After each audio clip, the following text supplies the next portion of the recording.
tsy misy mpamonjy afa-tsy Jesosy Kristy. Izay ny lohateniny afatra zay hoentsika amin'izao fotoana manokan'izao, ary miarabanao sy ny ankonanao an-tokantrano zahay mandray izao fandaharana izao. Tsy misy mpamonjy afa-tsy Jesosy Kristy. Mazava ny tenin'Andriamanitra momba izany. Tsy misy mpamonjy, tsy misy famonjena ivelan'i Jesosy Kristy. Ary Kristy dia nilaza fa izy milalana sy fahamarinana ary fiainana, tsy misy makany amin'ny ray afa-tsy amin'ny lalana. Petraka ary ny fanontaniana hoe fa nahoana no Jesosy ihany no mpamonjy? Fa nahoana no Jesosy Kristy ihany no afaka hamonjy? Nahoana no Jesosy Kristy ihany no mahafeno ny fepetra mahampamonjy ny olombelona? Misy fepetra fototra 7 ho jerentsika, fepetra fototra 7 mahampamonjy ny mpamonjy, ary tanteraka 100% teo amin'ny Jesosy Kristy izany. Andeha ary ho jerentsika tsirairay ireo fepetra 7 ireo. Ny voalohany dia ny maha-mesia ny faminaniana an Jesosy Kristy. Mesia ny faminaniana, mesia voalaza ny faminaniana. Tena nisy ara-tantara tokoa Jesosy Kristy, ary voalaza ny faminaniana bokin'ny Daniela, indrindra amin'ny toko 7, ny nahaterahany, ny nanaovana batemy azy, ary ny nahafatesana. Voafaritra ara-potoana ny nisehony teo amin'ny tantara sy ny fanavotana izay nataony ho an'ny olombelona. Izao ny voalaza momba izany ao amin'ny testamenta vaovao, Lioka toko 7:20 ka ny 7:7. Dia toy izao no vaky ny teny amin'ny anaran'i Jesosy. Dia hoy izy taminy: izao ny teniko izay nolazaiko taminareo fony mbola tao aminareo aho, fa tsy maintsy ho tanteraka izay rehetra nanoratanahy teo amin'ny lalan'i Mosesy sy ny mpaminany ary ny Salamo. Hitatsika fa voalaza eto fa ny faminaniana rehetra mahakasika ny Mesia ao amin'ny testamenta taloha dia tanteraka teo amin'ny Jesosy Kristy avokoa. Ary Jesosy rery no mahatanteraka ny fepetra ara-paminaniana mikasika ny Mesia, ilay hamonjy ny olombelona. Izay ny fepetra voalohany, Mesia, voalaza ny faminaniana Jesosy Kristy. Ny fepetra faharoa dia izao: Andriamanitra Jesosy Kristy. Izao tokoa ny voalaza ao amin'ny filazantsarany Jaona toko 1. Jaona toko 1 ka ny 1 hatramin'ny 4. Izao ny vaky ny teny aminaran'ny Tompo: tamin'ny voalohany ny teny, ary ny teny tao amin'Andriamanitra, ary ny teny dia Andriamanitra. Izy dia tao amin'Andriamanitra tamin'ny voalohany. Izy no nahariana ny zavatra rehetra, ary raha tsy izy dia tsy nisy nahariana izao zavatra ary izao na dia ray aza. Izy no nisy mpiainana, ary ny fiainana no fanazavana ny olona. Hitatsika eto fa Jesosy Kristy dia Andriamanitra. Izy ilay mpahary niara-niasa tamin'Andriamanitra ray sy Andriamanitra fanahy tamin'ny famoronana n'izao tontolo izao. Tsy afaka hamonjy raha tsy Andriamanitra. Ny voary dia tsy afaka hamonjy ny voary. Izay no nahatonga antsika hoe tsy anjely no ny raha ny ety an-tany hamonjy antsika. Tsy afaka navitra antsika olombelona ny anjely, eny na ny olona masina indrindra teo amin'ny tantarany tany azy, fa tsy maintsy Andriamanitra.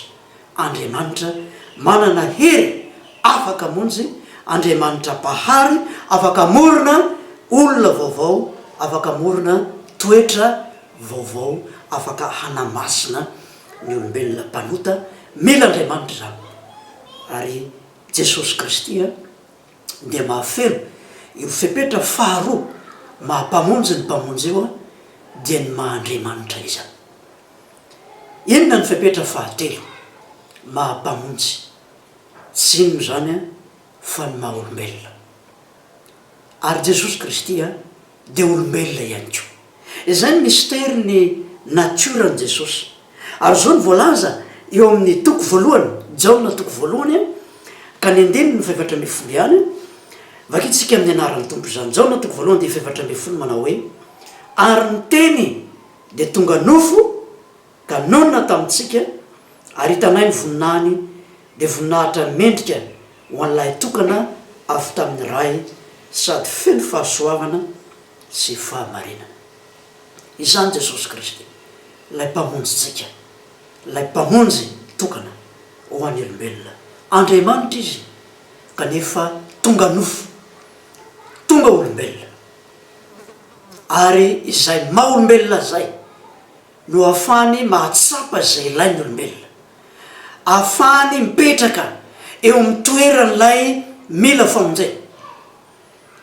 Maha olombelona azy ny mahatonga an' Jesosy ho mpanalalana amin'ny olombelona sy Andriamanitra. Ary manamafy izany izay voalaza ao amin'ny bokyny Hebreo. Ao amin'ny bokyny Hebreo dia ny toko faharoa no hojerentsika amin'izany boky izany. Bokyny Hebreo a dia ny toko faharoa ka ny andininy ny fahavalo ambin'ny folo milaza ny mahazava-dehibe ny maha olombelona eo amin'ny famonjena ny olombelona. Hebreo toko faharoa andininy ny fahavalo ambin'ny folo amin'ny anaran'ny tompo hoe: fa satria nalaim-panahy ny tenany tamin'ny fahoriana nentiny dia mahavonjy izay alaim-panahy koa izy. Afaka mipetraka eo amin'ny toeran'izay alaim-panahy Jesosy, ary afaka hamonjy azy. Mahafantatra izay ilaintsika olombelona, mahafantatra ny fahoriana sy ny fahotana izay mianjady amintsika izy a, ny vokatra izany teo amin'ny olombelona fantatra Jesosy Kristy zany. Ary izy ihany no afaka hanavitra antsika. Zay no fepetra fahatelo. Fepetra fahaefatra dia zao: na dia olombelona raha Jesosy, tonga olombelona, dia tsy nisy ota izy. Zao no voalaza momba izany ao amin'ny Korinthianina faharoa toko fahadimy a ka ny andininy faraiky amby roapolo. Korinthianina faharoa toko fahadimy dia ny andininy faraiky amby roapolo a, vakitsika amin'ny anaran'ny tompo hoe: izay tsy nahalala ota dia efa nataony ota hamonjy antsika, mba ho tonga fahamarinan'Andriamanitra ao amin'ny kosa isika. Jesosy Kristy a na dia tonga nofo olombelona tahaka antsika aza dia tsy nanota izy, tsy nandika ny didin'Andriamanitra izy. Izy rery no nahatandrina ny didy folon'Andriamanitra, didy folo tonga nofo Jesosy Kristy, ary tanteraka teo aminy ny fitakiany lalàna rehetra. Tsy nanota izy. Iza taminareo izy nampiseho ahy ho nanota, ho nambara. Ary fepetra lehibe eo famonjena zay, satria raha toa Jesosy ka nandikana dia anankiray aza amin'ny didin'Andriamanitra dia tsy tanteraka ny mahampamonjy azy, raha sanatria ohatra hoe asa mijangajanga na nangalatra izy a, nampirafy a, dia tsy tanteraka ny mahampamonjy an'ilay mpamonjy amin'izay fotoana izay. Kanefa Jesosy a dia tsy nisy ota teo aminy, tsy nisy eloka teo aminy, tsy nisy ratsy teo aminy, ary zay no nahatonga azy ho afaka hamonjy ny olombelona. Ny fepetra fahadimy mahampamonjy ny mpamonjy dia tsy maintsy maty atao sorona ho an'ilay hovonjena izy. Ka Jesosy Kristy a dia maty no niotan'ny olombelona izay tiany hovonjena izany. Ao amin'ny Hebreo dia manazava izany. Hebreo toko faharoa dia hojerentsika ny andininy fahaefatra ambin'ny folo sy ny fahadimy ambin'ny folo. Hebreo toko faharoa andininy fahaefatra ambin'ny folo sy dimy ambin'ny folo amin'ny anaran'ny tompo hoe: koa satria manana nofo amandra ny zaza dia nandray zany koa izy mba andringanany amin'ny fahafatesana ilay manana ny hery ny fahafatesana dia ny devoly, ary mba hanafahana zay rehetra nandany ny fiainanrehetra tamin'ny fandevozana no nitahotra ny fahafatesana. Hitatsika fa Kristy dia maty teo amin'ny hazo fijaliana, maty teo Kalvari, nanolotra ny ainy teo a mba ho fanavotana ho an'ny olombelona. Izany nasehon'ireo sorona rehetra biby tsy misy kilema zay ny vonoana tao amin'ny testamenta taloha teo amin'ny fitoerana masina teo amin'ny zanak'Israely fahiny dia maneho ilay mpamonjy ny olombelona zay ho faty hanavitra izany. Ka zay no natonga an' Jesosy ho tonga olombelona mba hanandrana izany fahafatesana mahazo ny olombelona izany, ary dia maty teo amin'ny toerantsika izy ho fanavotana atsika, ho fanafahana atsika, ary ho fandringanana ny devoly izany ilay manana ny hery ny fahafatesana. Zay zany no fepetra fahadimy.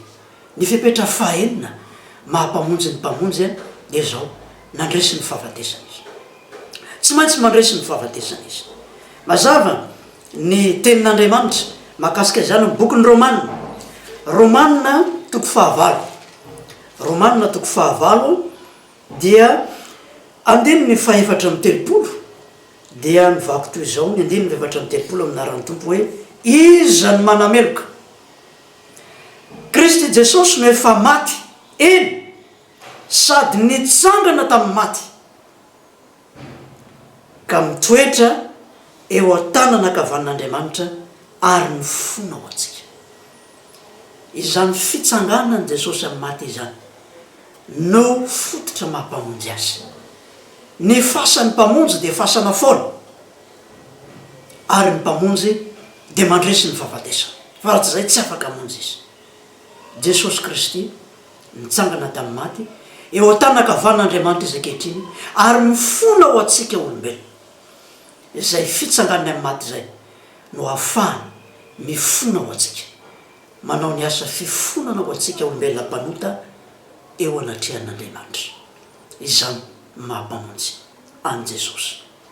Ary ny fepetra fahafito farany dia zao, ny mpamonjy dia tsy maintsy hiverina mba hahatanteraka hatramin'ny farany ny famonjena izay natao, ary tanteraka eo amin'i Jesosy any koa zany. Zao no ambaran'ny soratra masina mikasika an'izany hoe Jesosy Kristy zay efa maty, nitsangana amin'ny maty, mifona ho atsika any an-danitra ary hiverina indray hamita ny asa fanavotana zay efa tanteraka teo amin'ny hazo fijaliana. Ary dia izao no ambaran'ny soratra masina makasika zany ao amin'ny Hebreo toko fahasivy, Hebreo toko fahasivy ka ny andininy fahavalo amby roapolo, andininy fahavalo amby roapolo amin'ny anaran'ny Tompo hoe dia tahaka izany koa Kristy rehefa natolotra indray mandeha hitondra ny ho tany maro dia hiseho fanoroany tsy amin'ny ota amin'izay miandry azy ho famonjena, ho famonjena. Hitatsika zany fa tsy tanteraka ny famonjena raha tsy ho avy indray ny mpamonjy, raha tsy hiverina indray ny mpamonjy, satria ny fiverenan'i Kristy dia natanteraka amin'ny fahafenony ny fanavotana. Na dia manana ny voalombokatry ny fanaza isika zay fanovonjen'i Kristy amin'izao fotoana izao, dia miandry ampisetona isika ny fanavotana ny tenantsika, mba ho tsy mety loha intsony isika, mba ho faranana ny fahoriana sy ny faratsiana, ary ny alahelo amin'ity tany ity. Tsy maintsy miverina ny mpamonjy, ary ny mpamonjytsika Jesosy Kristy dia mpamonjy hiverina indray amin'ny tena mamesy azy amin'ny fahafenona. Ka hitatsika fa feno teo amin'i Jesosy Kristy ireo fepetra fototra fito mahampamonjy ny mpamonjy. Dia ny voalohany, ny mahamesia ambaran'ny faminaniana azy. Ny faharoa, ny mahandriamanitra azy pahary. Ny fahatelo, ny nahatongavana olombelona, tsy modely fotsiny ho atsika fa mba ho mpanalalana atsika sy amin'Andriamanitra mahalala zay latsika. Ny fahaefatra dia tsy nisy ota teo aminy, tsy nisy ratsy teo aminy. Fahadimy dia izy maty teo amin'ny hazo fijaliana, anao sorona ny tenany ho famonjena atsika. Ny fahaenina izy nitsangana tamin'ny maty, ary ny fafito farany izy mbola hiverina indray. Ry havana, tanteraka teo amin'i Jesosy Kristy ireo fepetra fototra fito mahampamonjy ny mpamonjy. Koa tsy misy azontsika atao afa-tsy mijery an' Jesosy, mino azy. Teo amin'ny Israely fahiny dia nisy kaikitry ny menarana nahazo ny zanak'Israely noho ny fahotana. Zay kaikitry ny menarana zay moa dia mampiseho ny kaikitry ny fahotana nahazo ny olombelona, ary betsaka ny maty. Dia hoy Andriamanitra tamin'ny Mosesy hoe manaova menarana varany antony amin'ny hazo, zay mijery an'iny dia ho velona. Eny tanteraka teo amin'i Jesosy Kristy ireo fepetra rehetra mahampamonjy ny mpamonjy, ka tsy misy azontsika atao afa-tsy mijery an' Jesosy, mibanjina an' Jesosy, mitodika amin'i Jesosy, ary mino an' Jesosy Kristy, ilay lalana sy famarinana ary fiainana. Dia izao nolazaina amin'ny Jaona 4:7-10, manao hoe ary tahaka nanandratan'ny Mosesy menarana tany an'hevitra no tsy maintsy nandratina ny zanak'olona mba anana fiainana mandrakizay izay rehetra mino azy, minoan' Jesosy Kristy. Izy ilay hany afaka hamonjy, izy ilay mahafeno ny fepetra rehetra mahampamonjy. Ka dia miantoroa aminy fa izy namonjy anao, hitantsika rehetra ny Tompo.